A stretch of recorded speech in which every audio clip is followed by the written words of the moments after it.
First up is our Dean, Anijo Mathew, and we'll proceed with the program.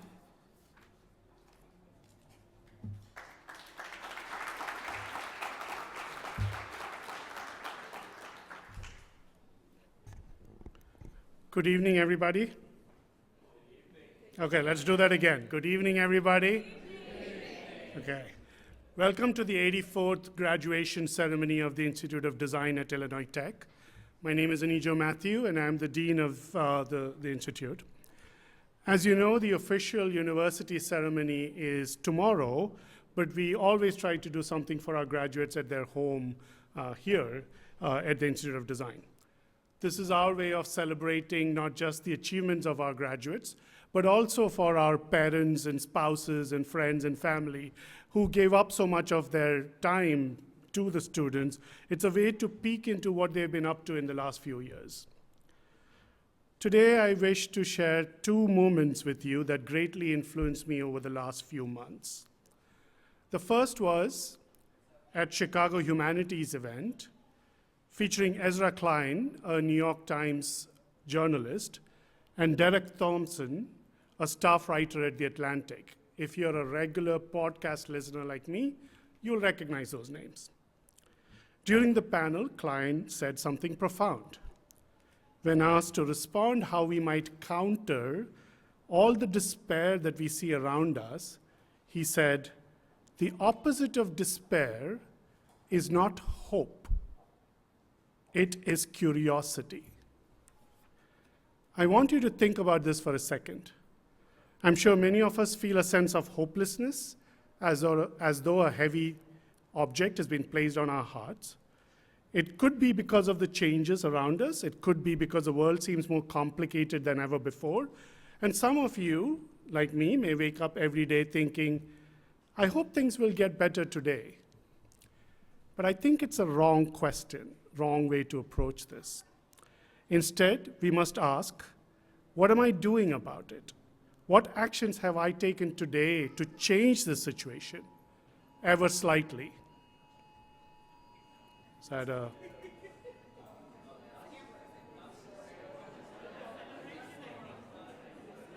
Okay, let's make sure it's not a fire alarm. Okay.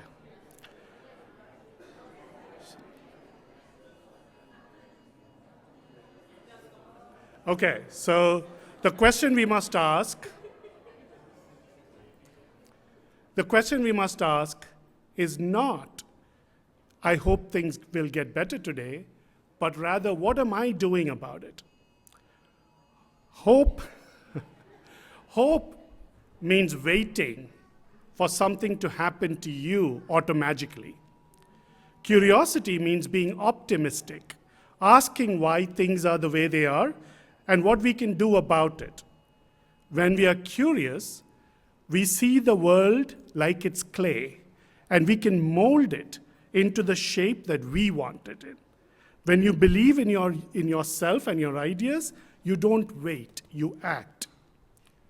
The second moment that I want to talk about is from a film called Conclave. Has anyone seen this?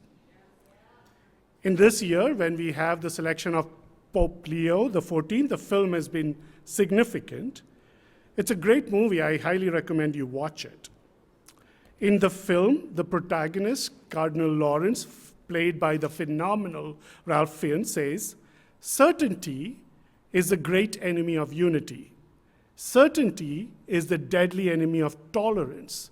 Our faith is a living thing precisely because it walks hand in hand with doubt.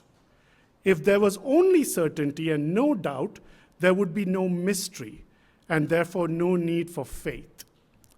This is not a talk about religion or faith or Catholicism or the Pope. Instead, I want you to focus on the word certainty. Think about what it means. Certainty removes mystery. It assumes a world where everything is known. It is possible that humankind will know everything one day, but that day is not today. It is not going to happen in our lifetime. Certainty means that you know the answer before you ask the question. Our world is a complex system, and our job as designers is to study, understand, visualize, and interpret it in ways others cannot. To do that, we must be curious. Every time we learn something new about the system, we open hundreds of new and exciting questions. Therefore, a good designer is curious, yes, confident, yes, but never certain. A good designer never walks into a room and says, look, I know the answer and I know exactly what to do, just trust me. Instead, a good designer always says, I don't know the answer, but that's okay. I know ways to get to an answer. Let's work together to figure this out.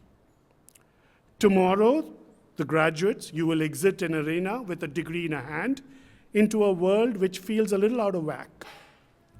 Yet you will make this work. You will thrive. What you got from your time at ID gives you the tools and power to make this work.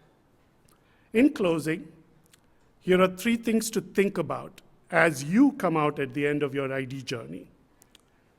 Don't be afraid to say, I don't know. The world is filled with people who pretend to have certainty. They think it's better because it makes them look smart. Today's problems are too complex for anyone to know the answer. Let go of certainty. Approach the world with wonder. Second, be curious. Step up, look around, ask questions, figure out what's missing. Your curiosity will light up pathways and futures. It'll enable you to shape the world into the form that works for you rather than the shape it is in. In an age of AI, your ability to ask questions will differentiate you from everybody else. And finally, prototype everything. Prototype, as you know, is my favorite word.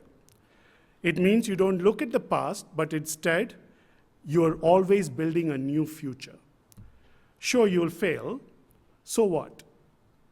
If the price of an optimistic future is a few missteps and a few failures, isn't it worth it? At this time, I want the ID students to do something for me. Take a breath in. Now reflect on everything you have learned in these halls. All the connections you made, all the late nights you put in, all the arguments you had, every time you received a tough critique from a peer or from Tomoko. Every time a prototype failed a minute before the final presentation. My students know what that means. I want you to remember these moments. These are the moments that will define you. You've been trained to look at the world with a sense of curiosity. You've been trained to learn from the world, build on existing systems, and create new systems. Your training gives you special superpower to conceive, visualize, and prototype futures that no one else can see or imagine. As you step out, I hope you will use this superpower to your advantage. Thank you.